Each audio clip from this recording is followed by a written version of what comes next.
का सन्नाटा चारों ओर फैला हुआ था। ट्रक हाईवे पूरा सुनसान था। चारों ओर ठंड से हाड़ कपा देने वाली ठंड चल रही थी। हाईवे के चारों ओर घना जंगल था। उसी हाईवे पर एक मर्सिडीज दौड़ रही थी। उसमें 3 लोग सवार थे, राहुल, निधि और उनकी 10 साल की बेटी तानिया। राहुल अपने दोस्त सैफ के घर ईद की पार्टी में शामिल होने के लिए गया था और पार्टी करके घर लौट रहा था। निधि ने मुस्कुराकर ड्राइव करते हुए राहुल से कहा, कुछ भी कहो राहुल, आज तो ईद की पार्टी में मजा आ गया।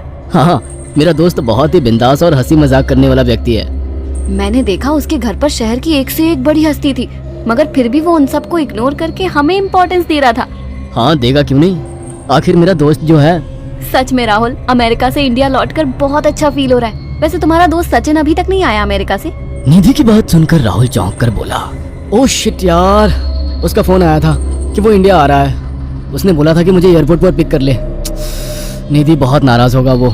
कोई बात नहीं, उससे बोल देना कि तुम्हें बिल्कुल याद नहीं रहा, और फिर तुम्हें सैफ की इनवाइट की हुई ईद पार्टी में भी तो शामिल होना था। निधि ने इतना बोला ही था कि उसकी बेटी तानिया ने अपनी माँ की ओर देखकर कहा, मुझे भूख लगी है माँ, और प्यास भी। तानिया की बात पर निधि ने बुरा सा मुंह बनाकर उसकी ओर देखकर कहा, पार्टी में तो इतना खाया था तुमने, फिर भी भूख लगी है। निधि की बात पर तानिया ने मासूम सा चेहरा बनाकर कहा, कोई बात नहीं मम्मी, मुझे पानी ही पिला दीजिए।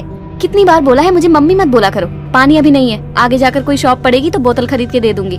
निधि की बात पर राहुल ने मुस्कुराकर कहा, छोटी बच्ची है निधि, इतना नाराज होना सही नहीं है।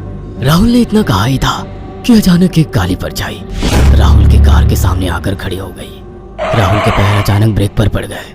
गाड़ी तेज रफ्तार में थी। ब्रेक अचानक लगने से पलटते पलटते बाल बाल बची थी। राहुल के चेहरे पर भयानक ठंडी में भी पसीने की बूंद टपकने लगी। वो दोनों कार से बाहर निकल आए। निधि ने डरते हुए कहा, आखिर कौन था ये? ऐसा लगा जैसे कि कोई भयानक काली परछाई मेरे कार के सामने आकर खड़ी हो गई हो। वह दोनों काली रात के सन्नाटे में इधर उधर देखने लगे। तभी निधि को एक घने पेड़ के पास तो चमकीली हुई आंखें दिखाई दी। उसकी आंखें बिल्कुल भेड़ियों की तरह लग रही थी। निधि ने चीखते हुए राहुल से कहा, राहुल देखो कौन है वो, जल्दी से गाड़ी में बैठो, मुझे बहुत डर लग रहा है। राहुल ने उस तरफ देखा तो उसके रोंगटे खड़े हो गए। वो दोनों गाड़ी के अंदर बैठने ही वाले थे कि अचानक एक अजीब सा चेहरा वाला भयानक सा आदमी बिजली की रफ्तार से उनके सामने आकर खड़ा हो गया। राहुल ने देखा कि उसका चेहरा बिल्कुल सड़ा हुआ था और उसकी आंखें भेड़िए की तरह चमक रही थी। उसके लंबे लंबे बाल उसके कंधे तक आ रहे थे और उसके दांत भेड़िए की तरह बाहर की ओर निकल रहे थे। हाथों की जगह नुकीले पंजे थे। राहुल को देखकर अजीब से अंदाज में हंसने लगा, मगर जैसे ही राहुल की नजर उसके कपड़ों पर गई, राहुल की आंखें फटी की फटी रह गई। वो हकलाते हुए बोला, भाईजान, भाईजान, मुझे माफ कर दो, मुझे छोड़ दो। राहुल ने इतना कहा ही था कि अचानक उस अजीब से देखने वाले भयानक आदमी ने अपने पंजों से राहुल की गर्दन कसकर पकड़ ली और एक ही सेकंड में उखाड़ कर जमीन पर फेंक दी। राहुल के धड़ से लाल रंग का खून का फुहारा फूट पड़ा।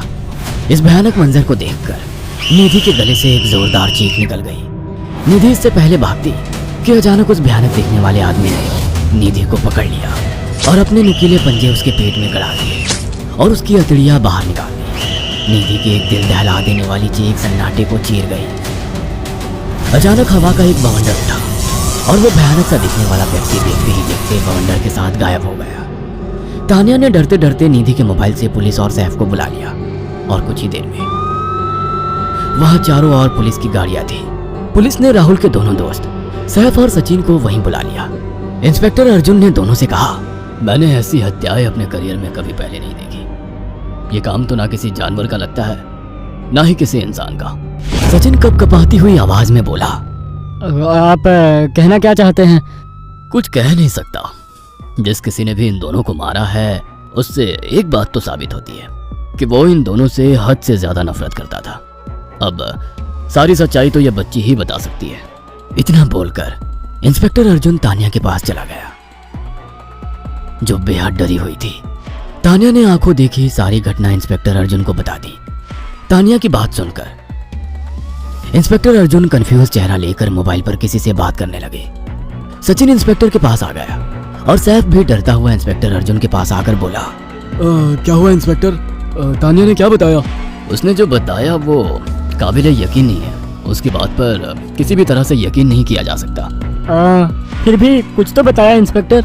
हाँ, उस बच्चे के मुताबिक एक भूत ने निधि और राहुल को बड़ी बेदर्दी से मारा है। इंस्पेक्टर की बात सुनकर दोनों बुरी तरह से चौंक गए। क्या मतलब है इस बात का? बच्ची बेहद डरी हुई है। हम आगे की तफ्तीश जारी रखेंगे। निधि और राहुल तो चले गए, अब तानिया को मैं रख लूंगा। नहीं, राहुल मेरा अच्छा दोस्त था। तानिया अब मेरे साथ रहेगी। देखिए, बच्ची के माँ बाप अब इस दुनिया में नहीं है और आप दोनों भी शादीशुदा है। मुझे नहीं लगता कि आप दोनों बच्ची की सही से देखभाल कर सकते हैं। मेरी कोई औलाद नहीं है। मैंने अपनी पत्नी को फ़ोन कर दिया है, वो भी IPS ऑफिसर है। ये बच्ची आज से मेरे साथ रहेगी। उसका मासूम चेहरा मेरे दिल में उतर गया है। अब तुम दोनों जा सकते हो। पूछताछ के लिए मैं जब भी तुम्हें बुलाऊं तुम दोनों आ जाना। इंस्पेक्टर ने ये बात बोली ही थी कि अचानक वहाँ पर मौसम बदल गया। चारों ओर काली घटाएं छा गई और एक भयानक बवंडर उठा और देखते ही देखते सब पुलिस वालों के सामने वो भयानक चेहरे वाला आकार सबके सामने खड़ा हो गया। उसको देखकर सबके रोंगटे खड़े हो गए। देखते ही देखते उसने अपने भयानक पंजे सैफ की आंखों में डालकर उसकी आंखें निकाल ली। सैफ ने चीखते हुए वहीं दम तोड़ दिया। उस भयानक आदमी को देखकर सचिन उसके पैरों पर गिर गया। तुम तो भाईजान से कपड़े पहने हो, मैं समझ गया तुम भाईजान हो। मुझे माफ कर दो भाईजान, मुझे यहाँ से जाने दो, मैंने कुछ नहीं किया था। वह भयानक चेहरे वाला गुर्राते हुए बोला, बता इन सबको कि ये सब इतनी भयानक मौत क्यों मरे। सचिन दौड़ता हुआ इंस्पेक्टर अर्जुन के पास गया और बोला, मैं जानता हूँ इसने इन तीनों को क्यों मारा। इसका नाम भाईजान था। जब ये जिंदा था ये किसी का भाई किसी की जान था। बहुत साल पहले ये हम सबका बहुत अच्छा गहरा दोस्त और बिजनेस पार्टनर था। ये सबकी बहुत मदद किया करता था। इसकी प्यारी सी बेटी थी तानिया, जो इस वक्त कार के अंदर बैठी हुई है, ये इसी की बेटी है। भाईजान अपने सारे पैसों से एक बहुत बड़ा हॉस्पिटल खोलना चाहता था जिससे गरीबों का मुफ्त इलाज किया जा सके, मगर हम तीनों इसके लिए तैयार नहीं थे। हमारी नीयत उसकी दौलत पर खराब थी और एक दिन हम सब धोखे से ईद के दिन भाईजान को यहाँ ले आए और इसे मारकर फेंक दिया। तो फिर तुम सबने इसकी बेटी को क्यों जिंदा छोड़ दिया? हमें बाद में पता लगा कि भाईजान ने सारी जायदाद अपनी बेटी के नाम कर दी है, इसीलिए हमने भाईजान की पत्नी को भी मार दिया। और तानिया का तुम 18 साल की उम्र पूरी करने का इंतजार कर रहे थे ताकि सारी जायदाद अपने नाम करा सको और बाद में उसे भी ठिकाने लगा सको। इसी के लिए तुम दोनों इस मासूम बच्ची को अपने साथ रखने की जिद कर रहे थे। जी, आपने बिल्कुल सही कहा। हम तानिया को भी इसी जगह लाकर मार देते। सचिन की बात सुनकर इंस्पेक्टर अर्जुन की आंखों में खून उतर आया। इंस्पेक्टर अर्जुन के कुछ कहने से पहले ही भाईजान बिजली की रफ्तार से इंस्पेक्टर अर्जुन की आंखों के सामने से सचिन को पकड़कर ले गया और उसके शरीर के टुकड़े टुकड़े कर दिए और हवा में उठे एक तेज बवंडर के साथ गायब हो गया। सारी घटना इंस्पेक्टर अर्जुन की आंखों के सामने हुई थी। तानिया को इंस्पेक्टर अर्जुन और उसकी पत्नी ने अपनी बेटी की तरह पाला। अगर आपको हमारी ये कहानी पसंद आई हो तो इसे लाइक और शेयर करना ना भूलें। साथ ही ऐसी और नई कहानियों के अपडेट्स पाने के लिए हमारे चैनल अक्षु टीवी को जरूर सब्सक्राइब करें।